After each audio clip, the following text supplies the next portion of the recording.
કેમ છો બધા?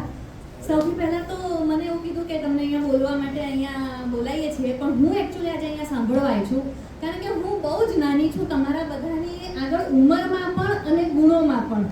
તો મને તો આજે એકચ્યુઅલી અહીંયા સાંભળવાની બહુ મજા આવી. મને એમ થતું બધા બોલ્યા જ કરે હું સાંભળ્યા કરું. મને ભાર્ગવભાઈનો ફોન આવ્યો હતો કે આ રીતનો પ્રોગ્રામ છે તો તું આવીશ. મેં કીધું હું ચોક્કસ આવીશ, કારણ કે જ્યાંથી જ્ઞાન મળતું હોય ને ત્યાં હું પાછી પાની કરતી જ નથી, મેળવી જ લેવાનું. અને પ્રોગ્રામ કેવો છે કે મારો ગમતો પ્રોગ્રામ છે. અમે બધા પ્રોગ્રામમાં જતા હોઈએ તો ચોક્કસ બધા પુરસ્કાર આપણને ગમતા જ હોય, જે ગિફ્ટ આપે આપણને ગમતી જ હોય, પ્રેમથી આપે. પણ અહીંયા મને જે ગિફ્ટ આપીને પુસ્તક, મને ક્યારનું એમ થાય હું ખોલું પછી મને થાય સ્ટેજ ઉપર બેસીને ખોલીશ તો ખરાબ લાગશે. પ્રોગ્રામ બદલે સૌથી પહેલાં ખોલવાની છે કે કયું પુસ્તક છે. કારણ કે હું નાની હતી ને ત્યારે મને યાદ છે મારા મમ્મી પપ્પા મને એવું કહે છે કે તે કદી રમકડા માટે જીદ નથી કરી, પણ તે હંમેશા પુસ્તકો માટે બહુ જીદ કરી. અને ત્યારે પણ ક્યાંક લઈ જઈએ ને, જ્યારે અમારા જમાનામાં તો પુસ્તક મેળા પણ બહુ થતા, અત્યારે થાય છે પણ પહેલાં કરતાં થોડા ઓછા પ્રમાણમાં થાય છે. તો મોટા ભાગે હું રમકડાની દુકાને નહીં પણ પુસ્તક મેળામાં જતી અને હું ત્યાં જીદ કરતી, મને આ જોઈએ છે પેલું જોઈએ છે. અત્યારે હું છે ને બહુ નાની છું બધી રીતે, એટલે હું છે ને ખાલી મારા એક્સપિરિયન્સીસ શેર કરીશ. તમે બધા બહુ સારું કહી ગયા છે, એ મારે ખાલી સાંભળવાનું હતું, સમજવાનું હતું. હું મારા એક્સપિરિયન્સ શેર કરીશ. અત્યારે મારા મેરેજ થઈ ગયા છે પણ મારો રૂમ છે ને આખો ભરેલો છે. અને શેનાથી ભરેલો છે? પુસ્તકોથી ભરેલો છે. મારા મમ્મીને મને એમ કહે છે તું આય અને આમાંથી જે તારા કામના હોય રાખીને હવે તું જે બીજાને આપ જે બીજા વાંચી શકે. અત્યારે ટાઈમ નથી મળતો કે વાંચી નથી શકતા, પણ એ પુસ્તકો કાઢવાની ઈચ્છા પણ નથી થતી, કારણ કે એની સાથે આપણે ક્યાંક લાગણીથી જોડાયેલા છીએ. મને એટલું બધા ગમે છે પુસ્તકો. તો બહુ સુંદર વાત છે અત્યારે. અને અહીંયા જે સામે બધા બેઠા છે શિક્ષકો બેઠા છે, બરાબર ને? હું સાચી છું, કદાચ મોટા ભાગના બધા શિક્ષકો છે. તો હું જેમ કીધું કે હું એન્જિનિયરિંગ ભણેલી છું. અમારો પણ યુનિવર્સિટીમાં ફર્સ્ટ રેન્ક હતો. તો ભણવામાં હોશિયાર હતી, એ બધું બરોબર છે. પણ મારા જીવન ઉપર શિક્ષકોનો બહુ જ પ્રભાવ રહેલો છે. હું નાની હતી ને ત્યારે હું ખાતી પીતી નહીં ને તો મારી મમ્મી શું કરે, મારા ટીચરને જઈને કહી આવે કે આ છે ને ખાતી નથી, તમે એને કહો કે રોજ એક સફરજન ખાય. હવે મારા ટીચરે કીધું હોય ને એટલે ત્યાં હાજર હોય કે ના હોય રોજ એક સફરજન ખાઈ જતી, કારણ કે મારા જીવન ઉપર શિક્ષકોનો એટલો બધો પ્રભાવ હતો. પેલું કહેવાય ને કે જે કામ મમ્મી પપ્પા ન કરી શકે ને એ કામ શિક્ષકો કરી શકે. તો શિક્ષકોનું મહત્વ જિંદગીમાં એવું કહી શકાય કે જેટલું મા બાપનું છે ને એટલું કામ તો એના કરતાં પણ વધારે છે. કારણ કે હું મોટા ભાગે જેટલું શીખી છું ને મારા શિક્ષકો જોડેથી શીખેલી છું.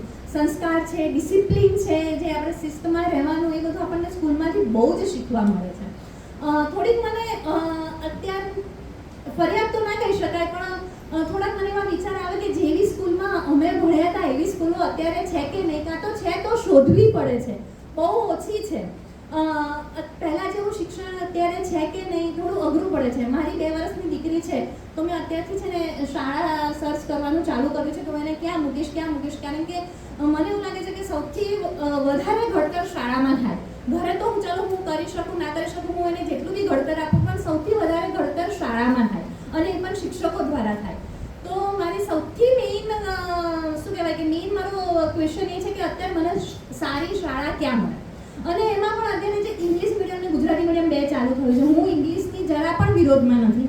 ઇંગ્લિશ ચોક્કસથી આવડવું જોઈએ. ભાર્ગવભાઈએ વાત કરી અને મેં થોડુંક સર્ચ કર્યું જીવરામભાઈ જોશી વિશે, તો મેં વાંચ્યું કે એમને કાશીમાં જે એજ્યુકેશન લીધું એમાં એમને સંસ્કૃત વિષય પણ ભણ્યા છે અને ઇંગ્લિશ સબ્જેક્ટ પણ ભણ્યા છે.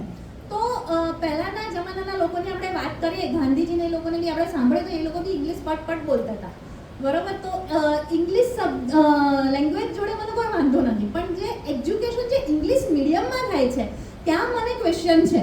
કારણ કે તમારા જિંદગીના કન્સેપ્ટ જે છે એ મોટા ભાગે પોતાની માતૃભાષામાં ક્લિયર થાય, બરાબર? તમારે ઇંગ્લિશ શીખવું જોઈએ, ઇંગ્લિશ ના શીખવું એમ નથી કહેતી, પણ એ જિંદગીના કન્સેપ્ટ તમારા માતૃભાષામાં ક્લિયર થાય. અને માતૃભાષામાં અત્યારે બહુ ઓછી શાળા રહી ગઈ છે, અને રહી ગઈ છે તો ક્યાંક મા બાપનો વાત છે કે મા બાપ મોકલતા નથી.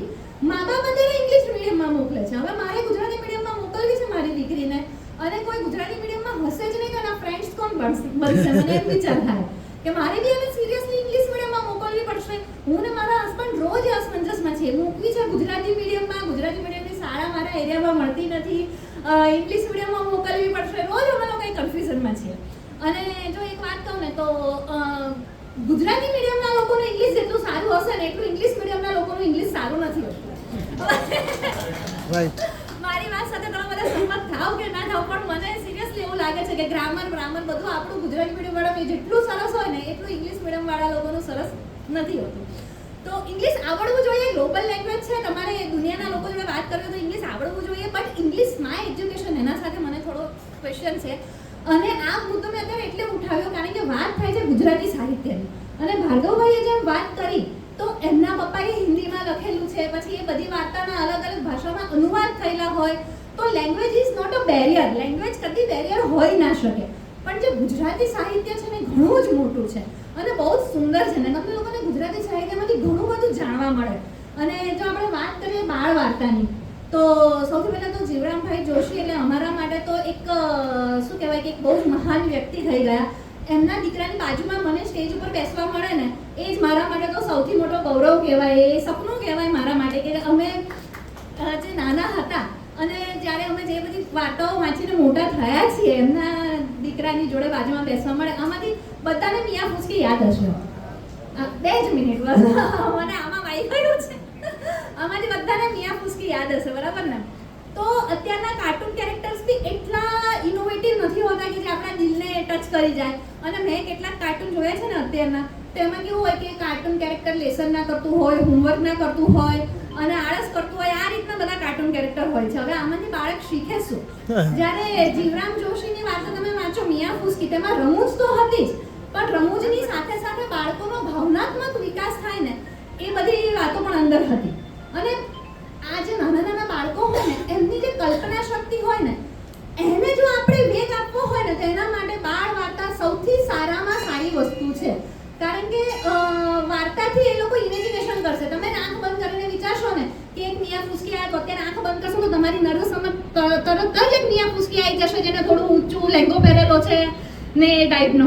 બસ પતાવ 2 મિનિટ.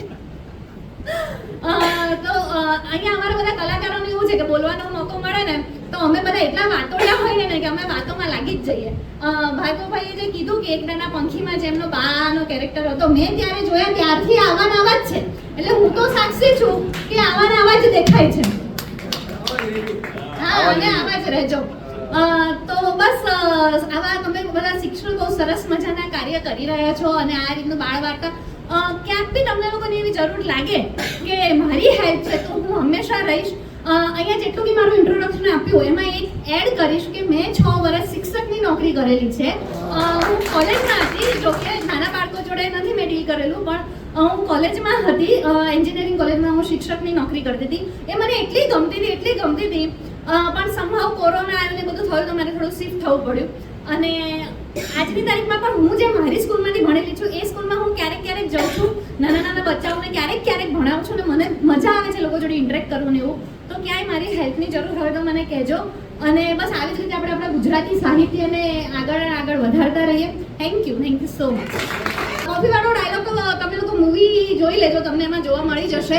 આપણે તમને તમારી ઈચ્છા પૂરી થઈ જશે પણ કોફીવાળો ડાયલોગ નહીં બોલું, બરોબર? આપણે એ જે ઇન્ટેન્સિટીથી બોલું છું ને આપણે એ ડાયલોગ થઈ જાય કે તમે લોકોને કીધું છે કે તમે લોકો તમારા બધા બાળકોને તમારા બાળ વાર્તા સંભળાવવાની, બાળ વાર્તા કેટલી સરસ હોય છે, એમાંથી મને કેટલું બધું ભાવનાત્મક શિક્ષણ જાણવા મળે છે અને નાના બાળકો જોડે વાતો કરવાની કેટલી બધી મજા આવે છે. નાના બાળકો કેટલી બધી સરસ બાળ વાર્તા સાંભળે. સૌથી વધારે જે નાના બાળકો કરશે ને તમારું ભવિષ્ય સુધરશે ને ભારતનું ભવિષ્ય સુધારવું હોય તો તમારે નાના બાળકોને બાળ વાર્તા કહેવી પડશે. બાળ વાર્તા જે લોકો જેટલું સમજશે ને એટલું બીજી કોઈ જરૂરથી નથી સમજવાના. ઉપદેશ વિપ્રેસો બધું સમજે બરોબર છે, પણ બાળ વાર્તા એ લોકોને ઉપદેશની સાથે સાથે સરસ મજાનું શિક્ષણ આપશે. તો બધા શિક્ષકોને મારા દિલથી વંદન છે, મારી દિલથી લાગે છે કે તમે લોકો એમની જોડે બાળ વાર્તા શેર કરો. મારી ક્યાંય હેલ્પની જરૂર તો મને કહેજો. અને એક વખત જીવરાજ જોશીને મારા વંદન, ભાર્ગવભાઈ જોશીને મારા વંદન. અને ચલો એક વખત થઈ જાય